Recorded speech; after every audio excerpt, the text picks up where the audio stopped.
Buenas tardes a todos.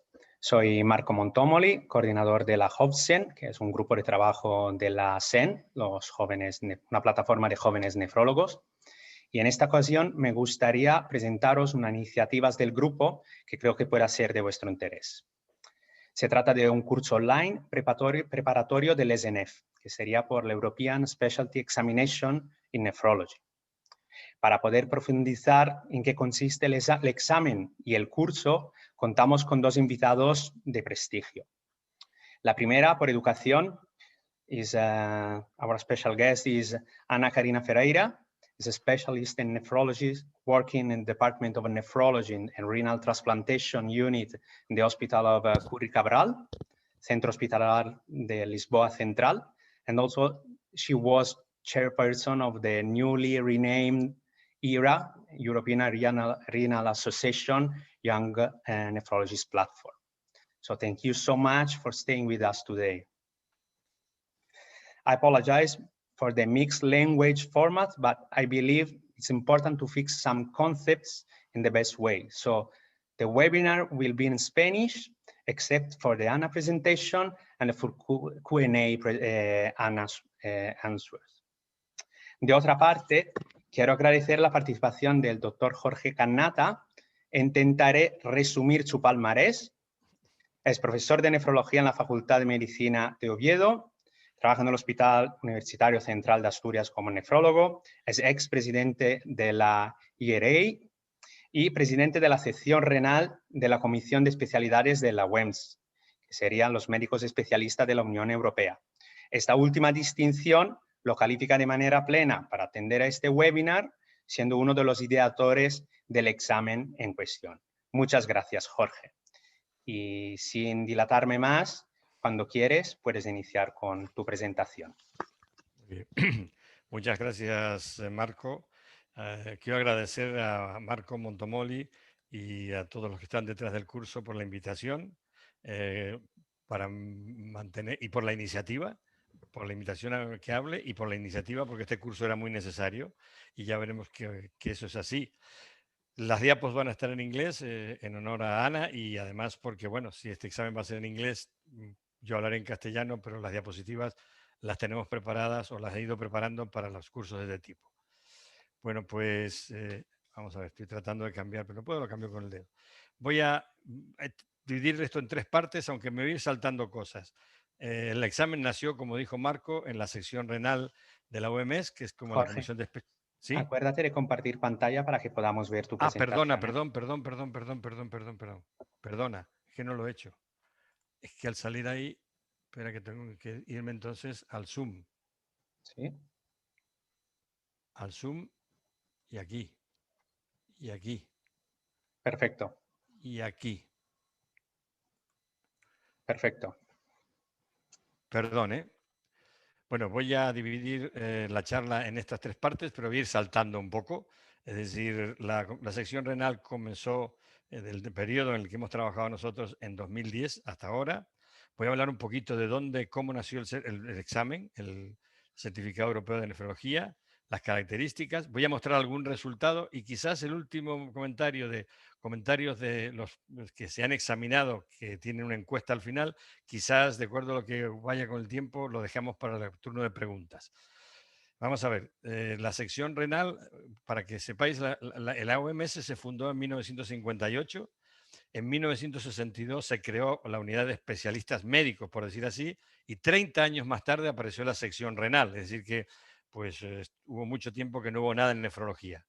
Desde 1993 hasta 2009 fue el primer periodo, yo no participé de ese periodo, fue un periodo en el que se hizo una búsqueda de ver cuál era la enseñanza de nefrología en Europa y ya iba a mostrar, se publicó un papel en un trabajo en NDT y aquí, como veis, lo primero que se encontraron fue que había una heterogeneidad terrible en los años de especialización, con algunos países con 8 años y otros como nosotros, e Italia con 4. En este caso no está Portugal porque no salía en la gráfica esta en ese momento. Entonces, bueno, pues eso lo publicaron en 1996 y digamos que del 93 al 96 fue una época más o menos activa de este grupo. Luego este grupo se desvaneció Y cuando yo era presidente de la europea, siempre preguntaba qué pasa con esto, qué pasa con esto. Mandé una persona aquí, no tenía ningún tipo de acción y directamente cuando dejé la presidencia, digamos, me dijeron a mí que me encargara de este grupo. Y junto con el doctor Lappin, que es el secretario, que es irlandés, pues hemos tratado de hacer crecer esta sección. Y creo que lo hemos logrado. Lo que tratamos de hacer al principio es centrarnos, estamos hablando del año 2010, en tres cosas. Volver a ver cómo era la nefrología, el entrenamiento de nefrología en Europa, si había cambiado. Tratar, por pedido de la RTA, de detectar centros de excelencia en Europa donde se pueda mandar a la gente para hacer cosas como pueden ser trasplantes muy específicos, trasplantes pediátricos o técnicas muy especializadas. Y por último, y el que ha sido el mayor objetivo de los últimos años, centrarnos en crear un examen de nefrología para Europa. Cuando se hizo esta publicación en el 96, la Unión Europea tenía 15 estados. Cuando nosotros nos hicimos cargo ya tenía 27, o sea que había cambiado mucho la fisonomía de la Unión Europea y además en la nefrología habíamos tenido bastantes cambios. Por lo tanto, volvimos a hacer una especie de un trabajo tratando de buscar cómo eran los años de entrenamiento para nefrología en Europa, que se publicó en el Clinical Kidney Journal. Y como veis aquí, no había cambiado tanto, es decir, había muchos como nosotros con 4, seguía Italia con 4, la República Checa con 4, y aquí sí ya está Portugal, Francia con 4, y los que tenían 8 años habían pasado, los habían reducido a 7 años, como el Reino Unido, como los Países Bajos, pero todavía había muy pocos años de especialización. Esto fue muy discutido porque esto ha coincidido, pocos años de especialización, en una época en la que los residentes, como es lógico por cuestiones sociales y por cuestiones de regulación, pues libran, están menos tiempo en contacto, con lo cual el paper anterior habíamos dicho que lo menos que se tenía que estar era 5 años y preferible 6. Eso ya sabéis que todo lo que se hace a nivel de la sección renal o todos estos comités europeos son sugerencias, pero cada país hace lo que cree que debe hacer y la verdad que no nos ha hecho en muchos casos, aunque hemos escrito muchas cartas en muchos países. Bueno, pues luego publicamos este trabajo y ya lo siguiente es el examen. Es decir, hoy día la OMS está tratando de hacer algo que es lo que intentamos hacer hace 10 años. Esto ETR significa European Training Requirement. Está tratando que todas las especialidades tengan un manual que diga los mínimos que tiene que tener un nefrólogo europeo para que la Unión Europea, la OMS, lo considere un nefrólogo. Nosotros no hemos empezado esta vía porque lo habíamos empezado de otra manera, pero probablemente tengamos que entrar por esto. Vamos al examen. El examen nació la idea en 2013, empezamos las negociaciones con el colegio, el Royal College de Londres, y tratamos de usar el modelo británico porque ellos llevaban 7, 8 años ya utilizando este examen, tenían una base de datos de preguntas muy grande y ya lo tenían bastante, digamos, estudiado. Se definió el rol de quienes iban a llevar adelante el examen, además de nosotros, de la sección renal de la OMS. En principio, la RDTA decidió participar y la Federación de Colegios Médicos de UK. Al final, la RDTA se quedó como socio porque eran demasiadas entidades para algo que realmente pues, no tenía sentido que fueran así. Por lo tanto, se firmó un memorándum de entendimiento en el año 16 y en el 17 fue el primer examen. ¿Qué condiciones pusimos? Bueno, que se tratara de que el examen, que era como preguntas de UK, fuera menos UK-centric, o sea, que tuviese más preguntas europeas y menos británicas. ¿Cómo se pensaba que se iba a conseguir? Bueno, pues poniendo, pues tanto en el grupo que hace preguntas como en el board que arma el examen, que es el examining board o el standard setting board, que es el que de alguna forma dice este es el nivel del examen, a gente española, a gente de la era ETA y de Europa en general. Esta es la composición de la primera, ha ido cambiando mucho, pero se consiguió esto, pero las preguntas, la idea era que fueran cambiando, pero muy de a poco, porque se podían cambiar 10 preguntas por año de una base de datos que tenía miles. Entonces, ya sabéis que este es un examen basado en conocimiento. Se discutió muchísimo si podíamos llegar a tener un examen basado en competencias. Hay muy pocos exámenes basados en competencia en la Unión Europea reconocidos por la OMS y es muy difícil, pues por tanto se decidió pues que sea basado en conocimiento. Y así ha sido los 3 primeros años. ¿Eh? Y una pregunta que se puede hacer uno es, ¿cuándo toman este examen en Europa? Es decir, entonces el examen está pensado para que se tome o en el último año de la especialidad, sobre todo para 6 7 años, o los adjuntos jóvenes. Y cuando se ven las encuestas, que no las he puesto aquí para no demorar mucho, pues sí se ve que la mayor parte son del último año de entrenamiento, sobre todo en los países que son 6 y 7 años, o ya adjuntos jóvenes. Por lo tanto, el objetivo del examen del diploma europeo era, primero, asegurar que la movilidad en Europa, que según teóricamente es total, sea real, porque eso está en papel, pero si una persona hace la residencia en Checoslovaquia y quiere ir a trabajar en el Reino Unido, pues no lo aceptan. O sea, para mantener la movilidad. Y la segunda, pues para tratar de que este examen se fuese convirtiendo de a poco en el examen de salida de la especialización.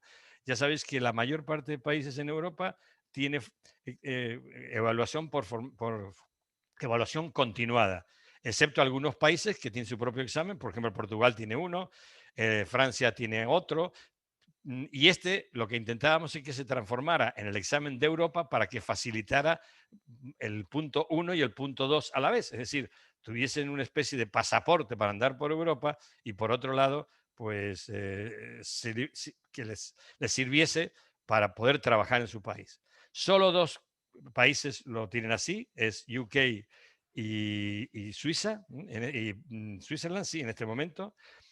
Ya sabéis que el examen se toma al mismo día, que suele ser el último día de febrero o el 1 de marzo. La pandemia lo cambió un poco este año en los Pearson View Centers, que son centros donde uno tiene que ir a tomar el examen y en el mismo momento empieza en todos estos lugares.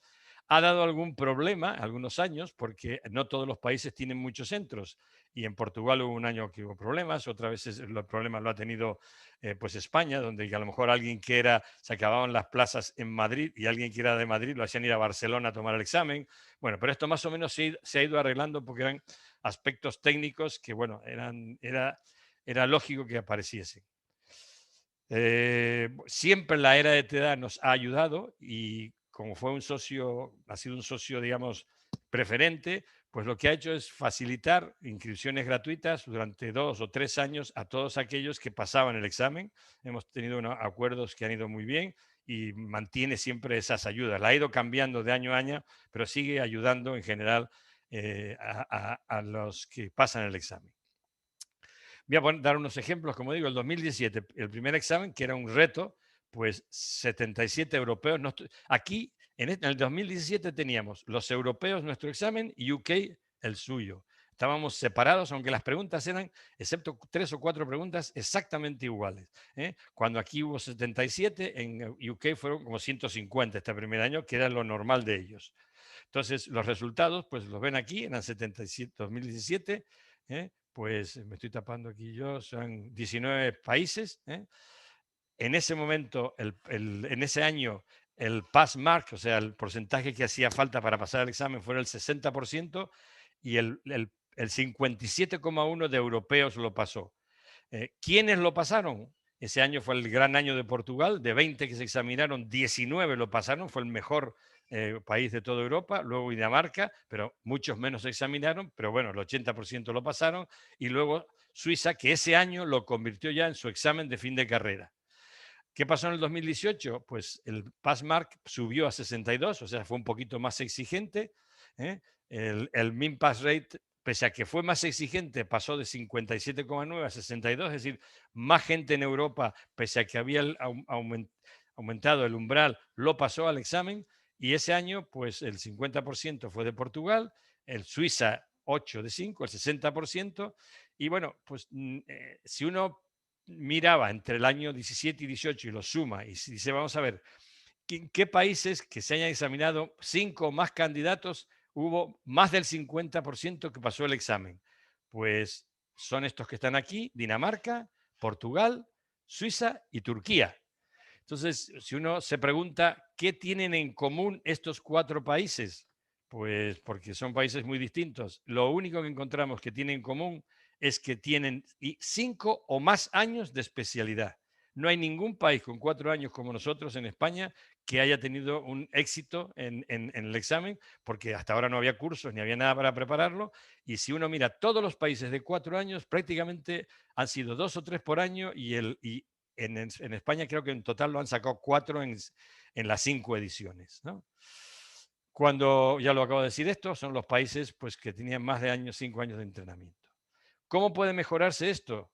Bueno, pues nosotros hemos intentado en una publicación, que si quiere luego Marcos le mando las 3 publicaciones para que las distribuya entre la gente que está hoy, pues tratando de que la gente entienda que este certificado, pues en algunos casos es una forma de tener un certificado de pedigrí en nefrología, pero un mérito, como es aquí, en Portugal, que lo utilizan bastante porque no es obligatorio, pero lo han pasado, lo sabrá mejor Ana, un porcentaje elevadísimo de nefrólogos portugueses se han examinado. Y la otra es que, pues como el objetivo fundamental, es decir, para facilitar la movilidad entre países de Europa. Está claro que si uno no se quiere ir de su país y no quiere irse a ningún lado, pues el examen en la mayoría de países no se necesita para trabajar y eso es un impedimento. Por lo tanto, en el trabajo en la última publicación nuestra, lo que intentamos es que todas las sociedades empujen a nivel de sus gobiernos para que por lo menos la gente que pasa el examen tenga una puntuación mejor cuando haya concursos tanto en la sanidad pública como en las universidades. Y este es el paper al que me estoy refiriendo, que no lo voy a resumir aquí, pero es un poco lo que trata de decir qué es lo que se debería hacer en cada país para hacer que la importancia de este certificado aumente. Ya por último, en el año 20, que fue un año malo por la pandemia, y el 21 también, ya no es un examen europeo y los británicos por el otro lado. Al revés del Brexit, vamos todos juntos y se llama SNF desde el año 20 y realmente pues este año se han examinado, pues el 20 fueron 38 y este año 41. Es decir, pero yo creo que la pandemia ha marcado mucho los números de estos años. Ya el que les mostré anterior fueron 45, 77. Es decir, siempre se dijo en la OMS que por lo menos para que un examen tuviese sentido se tenía que examinar al menos 50 por año y más o menos muy justito, pero lo hemos ido alcanzando. Este último año, esto es el 20, se ve muy mal porque eso me llegó estos días y esto es el 21, pero se ve nuevamente que Suiza, que ya es desde hace 3 años su examen de salida de carrera, se examinaron 16, 13 lo pasaron. Portugal en el 21 no se examinó nadie, pero en el 20 se examinaron 7 y los 7 lo pasaron. O sea, Portugal es el país que tiene más éxitos en el examen. Este es el último año que me llegó hace una semana. El Passmark es 63,8, si se acuerdan, el anterior es 62,8, es decir, que ha ido subiendo el umbral para pasar el examen. Aquí ha caído el porcentaje de candidatos que lo pasaron, porque en el 18 ya les dije que era el 62, ha caído otra vez como al principio a casi 58%. Pero aquí están todos, no solo los europeos, está países que son del área mediterránea en esta contabilidad y no solo europeos. Si uno mira la media europea, el score es 63,3, si mira el Passmark es 63,8, es decir, la media europea está más o menos en el ritmo, en el porcentaje del Passmark. ¿Cómo mejorar esto? Bueno, pues yo creo que la forma de mejorarlo es con training cursos y yo lo voy a dejar aquí. Tengo una serie de preguntas por si aparecen después, que es un poco, después de haberse sentado en el examen, no voy a ponerlas ahora porque seguro que Ana va a hablar de eso también, pues, ¿qué opinan los que han pasado el examen? ¿Les parece difícil? ¿Les parece no difícil? Muchas preguntas de esto, pocas preguntas de lo otro, los ha sorprendido, etcétera, etcétera. ¿Esto por qué es así? Porque realmente no hay training courses. Es decir, en UK, que tienen tradición, pues la gente sabe lo que van a preguntar. En el resto de países, muchas de las preguntas no son áreas que el nefrólogo habitualmente pues tenga en el día a día en su hospital. Y nada más. Muchísimas gracias y dejo eso para el final. Muchas gracias, Jorge. Si quieres, ya pasamos directamente a Ana Karina.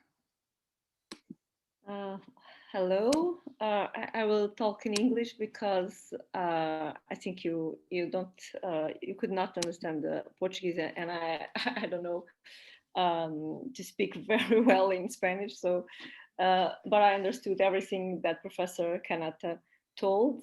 I appreciate the invitation to be here talking about the Portuguese experience. Hope to give you some tricks to help you passing the examination. And I hope you can see my slides because I saw some in the chat that you were having some difficulties. Well, but let's start. So the Portuguese experience, as Professor Canatas told, it's a very good experience. The examination started in 2017. It was when I did the exam, and we were 20 candidates from Portugal, and 19 were approved. In 2018, only 50% of the Portuguese participants were approved, but in the following years, I think more than 75% or 100% of the candidates are approved in this European exam. So what has Portugal different than Spain to have those results? I think it's mostly dependent on our internship in the nephrology internship. So we have 5 years of internship, and the first year it's mandatory to be in internal medicine. So we do a 6-year medicine course. Then we have 1 year of general specialization without a specialty. After that, we choose one specialty, and if we choose nephrology, we will have 5 years more to be a nephrologist. So the first year is of internal medicine, and it's in a medicine ward, in the attending in the consultations and all medicine, and we don't have we don't go to nephrology department. From the 2nd to the 5th year, we are in the nephrology department, where we choose to do our specialization, and we have these mandatory rotations. So we have 1.5 years or 18 months of clinical nephrology in a ward of nephrology. We have 3 months or 6 months of ICU, and depending on how much we have in ICU, the clinical nephrology rotation will increase or decrease the number of months. We have 6 months in hemodialysis, 6 months in peritoneal dialysis, 6 months doing renal transplantation, and plus 2 optional rotations. Normally, residents doing renal morphology, renal biopsies, and they have another option that is it's very different from one to another. So all residents have a tutor or a mentor, and all residents do yearly exams to pass to the next year. So when we finish the internal medicine, we do an examination in medicine to go to the nephrology department. No one fails this kind of exam, so it's not necessary to do an exam to go to the next year, but we do it during the year the examination. So at the end of the 2nd year, we do a new exam. At the end of the 3rd year, then the 4th year. And at the end of the 5th years, we do an exam that is a national examination. It's 3 days the final examination is 3 days. The first one is about the curriculum. The second one is a practical exam, doing a clinical history to a patient, asking for exams and doing the final diagnosis. And the 3rd year, it's a theoretical exam, and it's oral, nothing is written. So after this final examination, then the person became a specialist in nephrology. So I think it's because of this kind of organization that we have. I think that this is the main point to have so good results in the nephrology, in the European nephrology exam. Usually the persons that attend to the exam are the ones that are studying for the final examination. So it's good for them because they know almost everything in nephrology, because this is about all that they learn in these 5 years. So in my experience, I finished my residency in 2011 and did my final examination in 2012, became a specialist in nephrology in 2012. And I only did the exam when it was available to do it, that it was in 2017. And I was one of the 19 persons that passed the exam. You have to know that the exam is very long. It has two blocks. 100 questions each block, and is separated by 1 hour of break. It's a lunch break. The exam, it's tiring to do it. I remember to leave the room with a headache. So I would say to you to try to sleep very well in the night before. The exam is in English, so you have to be you have to know talk and read in English. And another limitation for non-UK persons that are doing the exam, it's about units, because at least in my year, the units were the UK units, and in Portugal we don't use it was different units, and they don't have a table of, they didn't have a table of conversation to convert. But I think that now the convert table is available, so it's good, because in the first year we lose sometimes trying to understand what was the values that they were giving us. The type of examination, so it's very extensive, and it will appear all in nephrology. It's very, very extensive, including urology. In Portugal, we don't have urology and nephrology is strictly separated. So for this exam, we have some urology questions. But it was I think it was easy questions, not very complicated. It's not about surgical things, it's practical things in urology. So the exam, it's very, very practical, because the headlines, it's always with a clinical case. And based on the clinical case, they do a question. So it's very practical. And I think the more experience the person has in nephrology, more easy is to pass the exam. It's my opinion. And the exam has a lot of images. And it's not only renal biopsy images, it's about everything. I was surprised when I took the exam, because I wasn't expecting, but there are a lot of images, and we have to know, we have to recognize some of the most frequent images that we see in our complications in our patients. Another thing that it's important to say is that the answers, it's a question, then we have five possible answers, and it is the most correct one that they want. This means that sometimes there is more than one answer that is correct, but one of them is the most correct.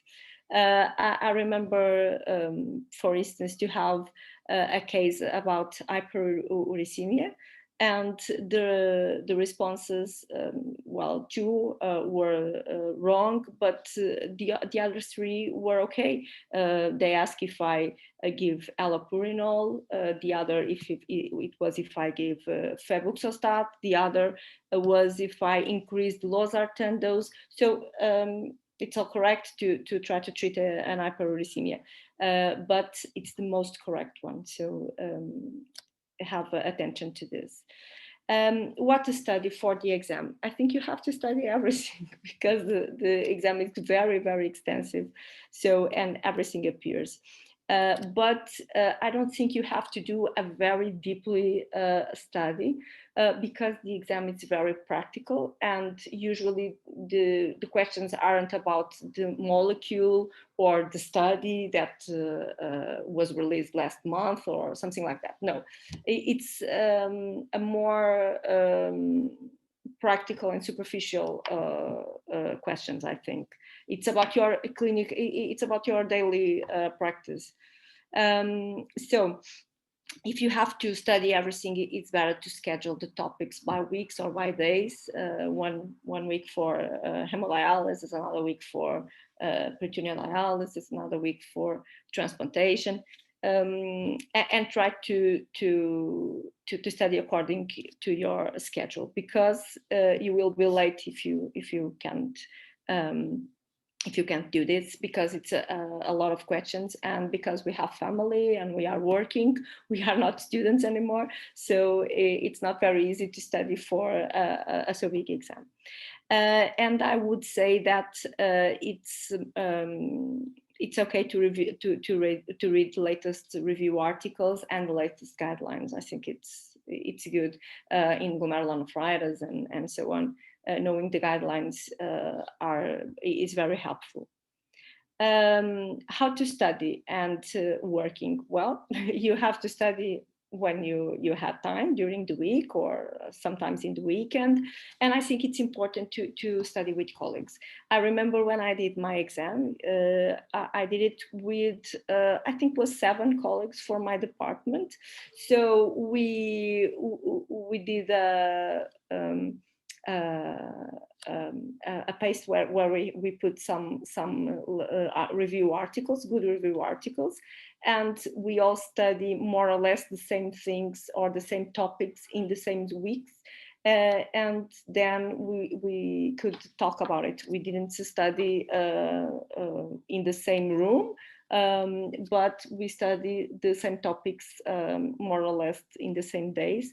And when we get to the department, we could see, oh, do you read that? Oh, do you know that the blue urine is about something? So it was very good, because when we hear someone saying things to us, it's more easy to remember after some days.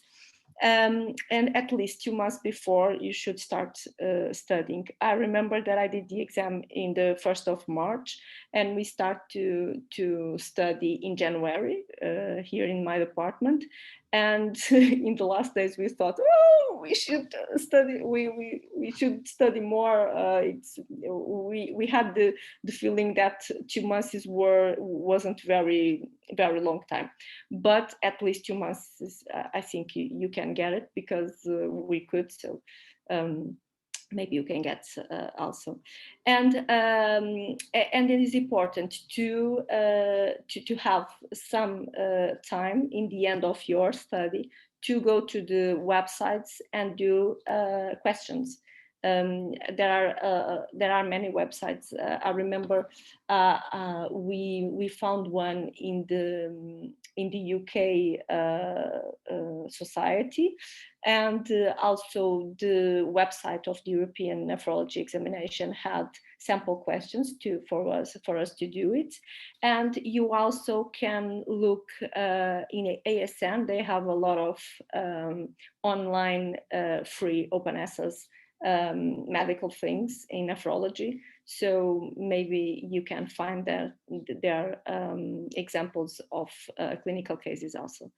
And don't forget to see images, because it's very, very important. I would say that 25% of the exam is about images. So I did some clinical case, some examples for you to understand how is the exam. Imagine you have this could be a question. I don't have the questions. This is from what I remember. You had a 54 years old white male patient, no medication, and 2 months before he started with edema, with weight gain, hypertension, and you can see from the labs that the patient has a nephrotic syndrome. And they also say that they perform a renal biopsy. And then the question is how to treat the patient. So they don't give you what is the glomerulonephritis, they give you the images, the imaging, and you have to know what are you seeing. You have to know that this is a membranous nephropathy, and then you have to know how to treat. So you have to learn to be aware of the latest guidelines, because they could tell you that you can do rituximab or cyclophosphamide or cyclosporine, and you have to know what is the most correct answer. I think I have another imaging here. So, for instance, I remember, well, this is not from the exam, but I remember to have a person that was renal transplanted and was in in that window where the patients are more propensive to infections and severe infections. So this is about a patient that starts with fever, cough, pleuritic pain, and do a bronchoalveolar lavage, and they give you the image of the bronchoalveolar lavage. So it's not that you have to know how is a bronchoalveolar lavage, because you don't know, but you have to know how CMV is when it infects the cells, how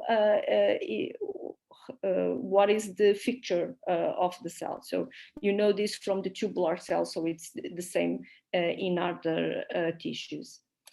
And the exam has CTs, X-rays, has pyelographies, for instance. So it's very important to go and see images.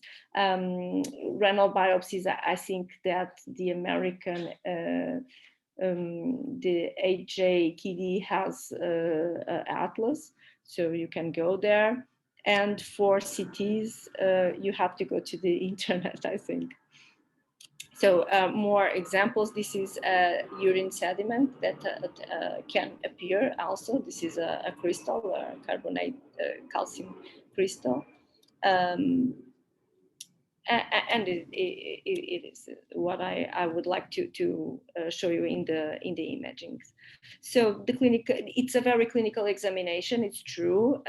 You don't have to do a very deeply study, because you don't have to know all the molecules and all the studies that are in the pipeline, but you have to know about the things, and you have to know how to diagnose all the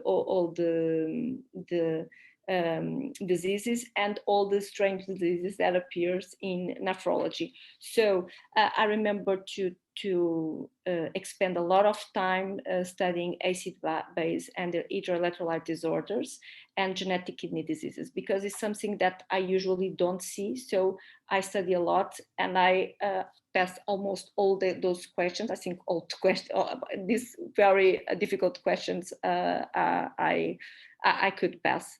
Diabetes, hypertension, CKD management, because it's very very frequent, so it will appear in the exam.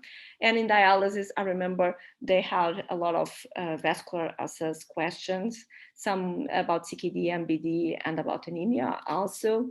In peritoneal dialysis, it's more about the PET and the type of transporter and how to adjust the treatments. And also clinical nephrology, a lot of glomerulonephritis questions, and in ECI also a lot of acute kidney injury questions. So although it's not a very deeply study, you have to study a lot, and you have to know how to diagnose all the diseases in nephrology. So it was only these slides that I would like to show you. Hope to help, and if you want to do some questions, and if I know how to answer it, I will do it. Thank you. Thank you so much, Ana. Así que concluyo estas presentaciones presentando lo que es el curso. Lo primero, como todos los cursos online organizados y avalados por la Sociedad Española de Nefrología, estará ubicado, albergado en lo que es la plataforma de e-learning de la página web.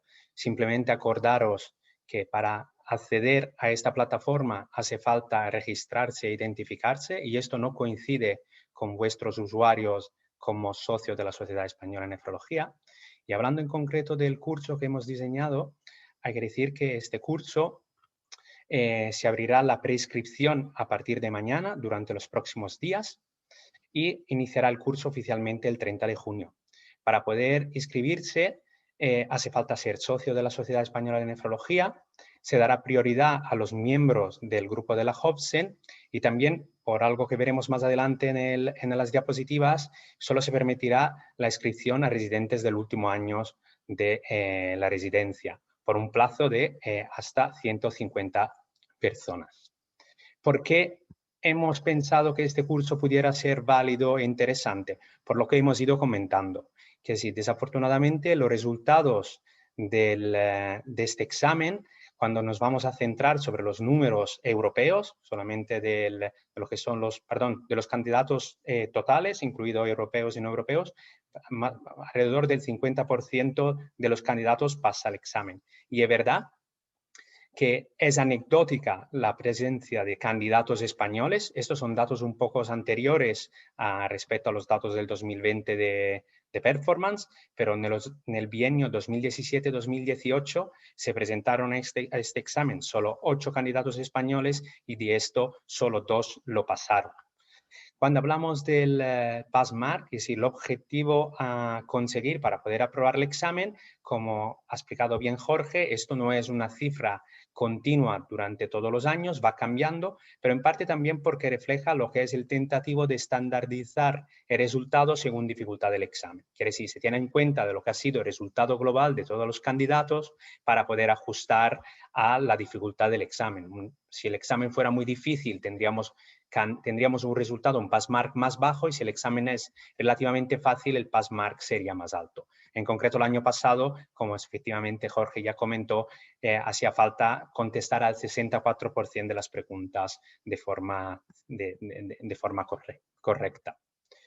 ¿Cómo es que hemos impostado el examen? Como se habla de casos clínicos muy prácticos, preguntas y respuestas, hemos pensado simplemente de revisar lo que son los temas más comunes en el examen, desglosando preguntas y respuestas de exámenes anteriores o similares. Y este es un ejemplo de un paciente con casos de acidosis metabólica donde debemos hacer un diagnóstico y después, una vez presentado el caso y discutido, como podéis ver en la imagen a la derecha en bajo, intentamos con un gráfico, una imagen o alguna regla mnemotécnica resumir lo que son los conceptos importantes para poder contestar estos tipos de preguntas. El examen, hemos dicho, se abrirá ahora en junio y quedará abierto hasta final de diciembre para poder conseguir el aprobado del curso. El examen se abrirá de forma secuencial. ¿Por qué lo hemos realizado de esta manera? Para intentar un poco adaptarse a lo que es el calendario del examen, del próximo examen de la SNF. El examen será el 23 de febrero del 2022, pero los candidatos europeos deberán inscribirse en noviembre. Entonces, la idea es que todos los candidatos que hayan realizado el examen puedan haber revisado y estudiado o tenido un primer contacto con lo que es el material del curso a lo largo del mes de la temporada de verano y otoño, para que cuando lleguen en noviembre sepan si son capacitados para poder realizar el examen y apuntarse a este tipo de examen. Por supuesto, aunque el curso finalice en diciembre, se mantendrá abierto hasta final de febrero para permitir a quien quisiera presentarse al examen poder revisar todo el material que se quedará disponible. Y el motivo por lo cual hemos limitado la inscripción solo a los residentes del cuarto año, por supuesto, los que ya tienen el título, es que la misma organización de los WEMS, de Royal College of Physicians, recomienda que este tipo de examen se realice en el último año de especialidad. Cuando hemos pensado el programa, teniendo en cuenta que es un programa muy extenso, porque las preguntas pueden tocar cualquier tema de la nefrología, sí que hemos tenido en cuenta de lo que es la presencia de preguntas de cada tema en el examen. Esto hace que hay determinados temas que sean infraponderados tanto en el examen como en nuestro curso a pesar de su relevancia clínica. Y este es un ejemplo de las técnicas dialíticas. La hemodiálisis de la peritoneal suman 22 preguntas de un promedio cuando, por ejemplo, todas las glomerulonefritis o lo que es el manejo de la insuficiencia renal aguda triplica este número de preguntas. Y algo que ha dicho Ana, muy importante, es que en este examen también suele haber unas cuantas preguntas de temas que muchas veces en España no son estrictamente de interés del nefrólogo, como son temas urológicos. Y esto es una lástima porque, como podéis ver, estos son datos del 2020. En el penúltimo examen había 14 preguntas de temas urológicos que suelen ser preguntas muy sencillas, pero como podéis ver en la barra roja, solo el 50% de las preguntas fueron acertados por candidatos europeos. O sea, hace falta también repasar y determinados temas que no solemos ver en la práctica clínica, pero que tienen su relevancia en el examen. Sintetizando, el curso prevé 12 módulos de 46 temas, se abrirán de forma secuencial para que a lo largo del verano y otoño podáis acceder a todo el material y comentando lo que ha dicho Ana sobre la importancia de las imágenes, hemos dedicado un entero tema a lo que es la revisión de las lesiones patognomónicas o lo que son los signos más importantes y sugestivos de patología glomerular de las biopsias renales, porque nos ayudará a poder contestar a las preguntas de este bloque en concreto. Este es un ejemplo de cómo se desarrollarán los módulos. Tendremos, por supuesto, lo que es una presentación en PowerPoint locutado de alrededor de 40 minutos, donde se desglosarán los casos, se podrán descargar en PDF y después todos los módulos serán acompañados de lo que es una bibliografía que os permitirá de poder ampliar vuestros conocimientos, porque siguen siendo las presentaciones unas pinceladas de las preguntas más comunes y, por supuesto, lo que es una evaluación final de cada módulo, porque se ha solicitado lo que es la acreditación de la Comisión de Formación Continuada para que quien realice el curso, que finalmente realice o no el examen de especialidad, se quede con un reconocimiento del esfuerzo realizados. Y concluyendo, esto quiere ser un repaso práctico de todos los temarios de la nefrología con el fin de prepararse al SNF, pero es verdad que podría venir bien también por otros tipos de exámenes con características similares como son las OPEs. No se persigue, por supuesto, el objetivo de responder al 100% de las preguntas, pero es fundamental en este tipo de examen, como es el MIR, no fallar lo que la mayoría acierta. Y finalmente, impulsar la difusión en España de un certificado que ateste la calidad de la formación en la especialidad de nefrología y promover experiencias laborales en otros países de la Unión Europea. Y por último, permitirnos de agradecer a todos los autores que han colaborado conmigo en la realización de este curso. Ha sido una faena importante y totalmente desinteresada, así como la Sociedad Española de Nefrología para avalar y ayudarnos a organizar con todo lo que es la Secretaría, en concreto Ana y Olas, y por supuesto nuestro patrocinador, Otsuka, totalmente desinteresados, que ha permitido que asumamos los costes económicos de este tipo de curso. Muchas gracias. Y ya, si queréis, abrimos el turno de preguntas. Un momento que dejo de compartir y ya os atiendo. Si queréis, tenemos varias preguntas. Quiero iniciar una con Jorge, una pregunta rápida. Y la pregunta es si este tipo de examen, si una vez aprobado, tiene validez por un número de años o es indefinido. En principio es indefinido. O sea, no está previsto que sea por un periodo. No sé si en el futuro. En el Reino Unido, donde empezó, sigue siendo indefinido y es el certificado. Lo que pasa es que después hay en cada país exámenes de reacreditación, pero que no es esto. Que si me dejas hacer un comentario, me ha parecido excelente las dos presentaciones, la de Ana y la tuya, insistir en algo, en las preguntas que no puse para dejar más tiempo para esto, eran un poco las quejas. Y, digamos, Ana ha hecho claramente imagen de esto. Las quejas de la encuesta al final decían, yo no soy radiólogo, yo no soy urólogo, yo no tengo por qué saber eso. O sea, cuando tenía un montón de preguntas y que son exactamente lo que habéis dicho. Es decir, yo no tengo por qué saber que con una imagen que eso es una membranosa. Pues sí, es decir, está claro que está basado en imágenes y en imágenes que no son solo las de anatomía patológica, sino las radiológicas, y muy bien lo que ha dicho Ana, hay que repasarlas. Entonces, aunque Ana empezó en enero, yo quiero hacer un comentario. Hay que darse cuenta que en los países donde a fin de año, cada año que se pasa al año siguiente, hay una pequeña evaluación y una evaluación final, están en una posición muy diferente a la nuestra.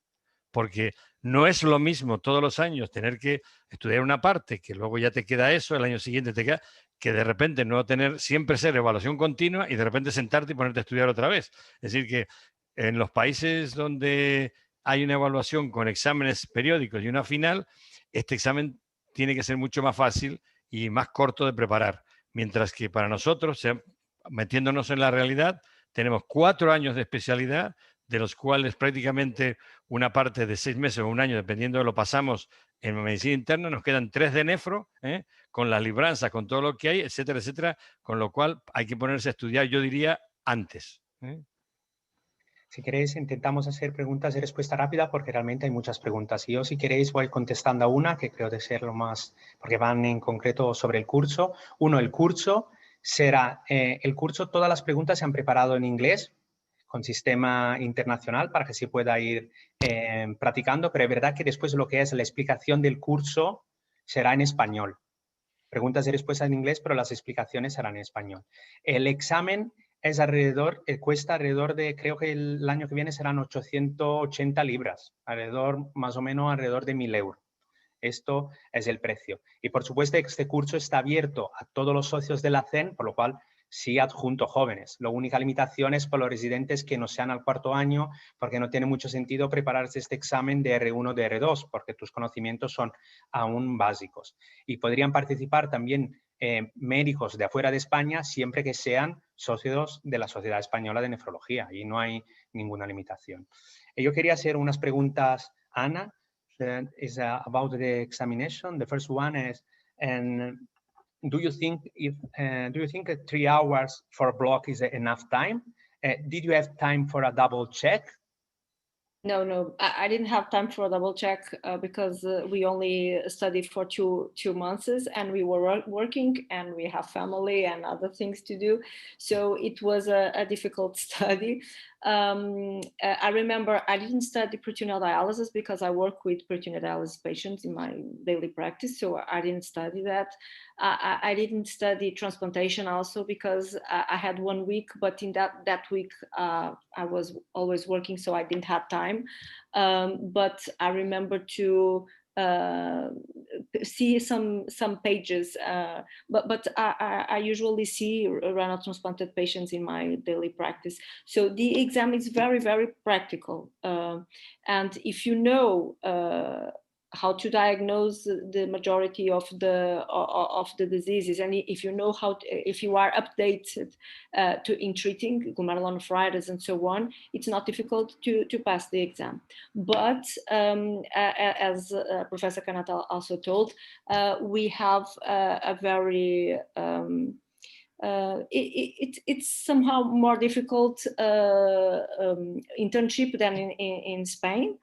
Because we have exams, yearly exams, and the final examination. So Portuguese nephrologists are very well prepared, and I think that was the reason that 2 months was okay for us to study. Because if you usually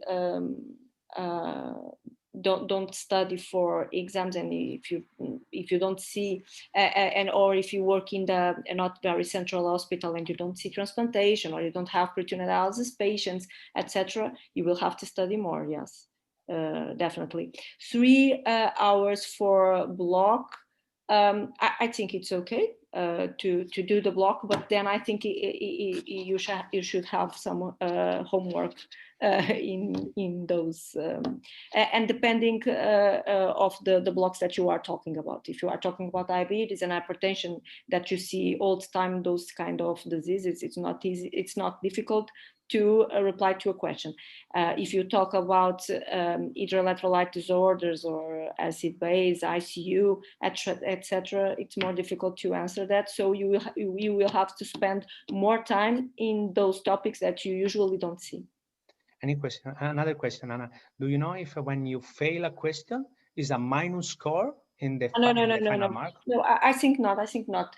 The exam, they do a medium in the questions, and for instance, if all the persons know the answer for a question, so the question is too easy. If all the persons don't know the answer to a question, so the question is too difficult or it's wrong, and those questions will value less, I think. So that's because they value some questions depending on the pass rate of that question. And I remember that in my examination, at least 2 questions were put off the exam, weren't excluded. Yes, they were excluded. Yes, thank you. Jorge, hay unas cuantas preguntas que un poco se repiten, pero van todas en el mismo camino, que es, ¿qué está haciendo la Sociedad Española de Nefrología? Pero yo ampliaría más el discurso a todas las sociedades, porque este tipo de examen no es solo específico de nefrología, que si todas las especialidades médicas y quirúrgicas tienen un examen europeo. Entonces, en España, ¿qué se está haciendo para que este examen puntúe a nivel de OPEs o carrera académica? Mira, yo eso no te puedo decir exactamente qué se está haciendo. Yo te puedo decir lo que yo he intentado hacer con las presidentes anteriores, con la sociedad, con la junta anterior y con la nueva. Es decir, es tratar, por un lado, de que se le ayude a la gente a pasar el examen, en el sentido de que pongan, y en muchos países se ha logrado, que al que pasa el examen, por ejemplo, la sociedad le devuelve una parte, por ejemplo, para ayudarle. Eso lo ha hecho mucho. Israel lo ha hecho. O sea, muchas sociedades en las que son países pequeñitos, hasta en algunos casos le devuelven a los que pasan el 100%. Portugal ha hecho, Ana debe tener la experiencia, no sé si lo ha hecho todos los años, pero en todas nuestras reuniones con los países, con los presidentes de las sociedades de cada país, lo que hemos intentado es que le pongan fácil las cosas al que pase el examen, poniendo pues una forma de reconocimiento. Eso con respecto al dinero. Y con respecto a lo otro, que es el que valga para que si tú haces una oposición y empatas con otro, o para que tenga una puntuación, para que sea un mérito, no una medalla, para que sea un mérito real de trabajo, en eso es donde hemos peleado más. Es ahí cuando yo decía que si queréis os mando el trabajo, el trabajo que está publicado, donde más esfuerzo hemos hecho, pero donde creo que no hemos conseguido mucho, porque no, lo tienen que conseguir la sociedad civil, la sociedad, la Española de Nefrología, en el ministerio, la sociedad, y eso no es fácil, ¿eh? En Portugal han empezado por los sitios privados, lo sé por Aníbal Etá, es decir, en el sitio público igual no es fácil, pero en toda la red privada resulta que si tienes esto, pues estás por delante del que no lo tiene. Entonces, ese reconocimiento lo tiene que pelear cada país como pueda. En las otras especialidades que conozco, endocrino y digestivo, es igual. Es decir, todos han tenido el mismo problema y hasta que alguien no ha llevado el gato al agua. Es decir, pues mira, para este requisito para entrar es esto, más tener el examen. Llegaremos allí. Francia nos pidió una carta para apoyar eso, hubo una especie de intento de hacer eso, pero también esto tiene mucha reacción, porque si lo pones como obligatorio o lo pones como requisito, también los que no se van a examinar dicen, ¿y por qué? Entonces, bueno, esto es muy difícil, ¿eh? Jorge, y otra pregunta. ¿Tú crees que deberíamos adaptar o tener en cuenta de este tipo de examen en lo que es la revisión de la formación de residentes, que es en lo que es el programa de residencias? Sí, mira, Nosotros desde la comisión hemos insistido en que, lo he dicho antes, vamos a ver, antes, no me voy a poner como ejemplo, pero en mi generación, no solo, a lo mejor eran 4 años, pero es que en el verano quedábamos 3 y hacíamos guardia al día siguiente y nunca se libró. Las horas dedicadas, las horas reales de exposición al paciente y a la situación eran muchas más. No se puede trabajar así, es lógico, pero si hay una mejor forma de trabajar con libranza, etcétera, pues hay que alargar el tiempo de especialidad. Y entonces, en uno de esos trabajos que pusimos, dijimos que es imposible que en el momento actual, con menos de 5 años, se pueda cubrir la formación en nefrología. Menos, imposible. Y mejor 6 y se puede 7. En los países, no, me olvidé de decir, lo que pone 7 es porque, y pone 8, es porque si una persona decide un año trabajar en un proyecto clínico de investigación y está en el periodo de formación, se lo cuentan. O sea que en general los años de formación máximo suelen ser 6 o 7, más no. El resto son pues como de complemento. And another question for you. Do you have any experience for other colleagues that kind of examination has been helpful for working or studying in other countries in Europe? Sorry, I didn't follow the question. If this kind of examination was useful? Yeah. I don't really. In Portugal, we didn't. I think no candidate used the certificate to arrange another work in another country. But I think it depends on the country where you are going to try to work.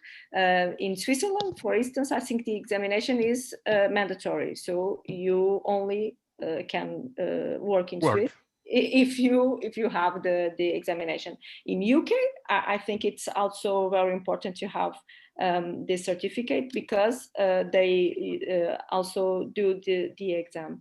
In the other countries, I think it's a plus to have it, but it's not mandatory. Un comentario en relación a esa pregunta.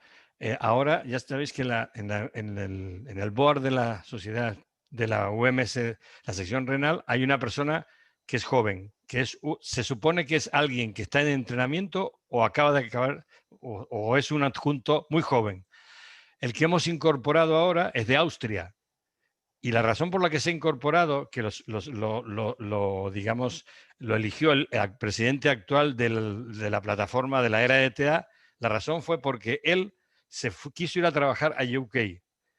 Es austríaco, tiene su examen, son 6 años de especialidad y le dijeron UK que o pasa este examen o no trabaja. O sea que entonces ahora este año, la próxima vez se va a examinar y él lo ha vivido en carne propia, lo que significa que sí, que te puedes mover, pero cuando te vas a mover no te mueves si no tienes el examen. Perfecto, hay unas cuantas preguntas que pues, voy resumiendo yo. Vuelvo a subrayar que este curso es gratuito. Este es un curso online gratuito por los socios de la Sociedad Española de Nefrología. Este es el único requisito que se solicita. Lo digo porque alguien también pedía si había varios plazos de pago, pero no, este curso es totalmente gratuito. El precio de 800 libras que estábamos comentando es por el examen. Y ahí que yo sepa se paga en un único plazo de lo que yo sé.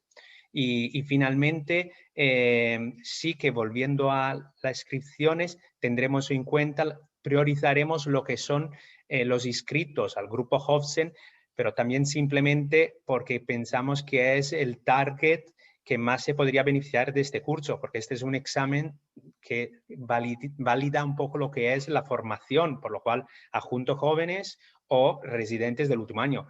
Por supuesto, sí, se puede hacer a cualquier edad y es abierto, es público y la idea es que además que se vuelvan a repetir varias ediciones en los próximos años. Estas preguntas. Entonces, hay varias, pero yo creo que hemos tocado muchos puntos. Me gustaría, the last one for Anna. Anna, you have talked about like some kind of tools or extra materials where we can try to improve our knowledge. And do you talk about FOMET, Free Open Access Medical Education? I think is really the best tool that we have now. So, and do you think, this is just only my curiosity, do you think that, I don't know if you know NEFSIM, NEFJC, that kind of blog can help for the preparation of the examination? I don't know in deep those platforms. Sometimes I see one like that is the landmark studies, to see the visual abstracts of the most important studies that are coming and that are being released. Those platforms are very, very young, very recent. So I usually, I'm not in part of them. So I don't know for very, very deeply. But if it has, I think some of them have clinical cases that they are going to putting the case, and then they add some more information and so on for people to try to get a diagnosis. So that's important because it's the exam is a clinical case. So it's a case scenario, and you have to know the answer. So if the platforms have clinical cases, it's important. And very, very important is seeing images, because we usually don't see renal biopsy imagings or CTs or so on. So it's very important also to know and to diagnose the diseases from the renal biopsy images, for instance. Perfecto. Ya concluimos. Muchas gracias a todos. Simplemente quiero agradecer lo que han sido mis compañeros, tanto Ana Karina Ferreira, así como el doctor Jorge Garnaza. Perdonadme, pero me gustaría finalizar recordando a todos los asistentes que desde la Hobson hemos lanzado una convocatoria de casos clínicos para poder después elegir 2 casos clínicos que acompañarán la sesión de la Hobson del próximo congreso virtual de la sociedad. Además, los ganadores del caso clínico tendrán una inscripción gratuita al próximo congreso. Así, muchas gracias a todos. Muchas gracias, Ana. Thank you so much. Obrigado. Gracias. The only word that I know in Portuguese. Muchas gracias, Jorge. No, gracias a ti. Adiós. Hasta luego.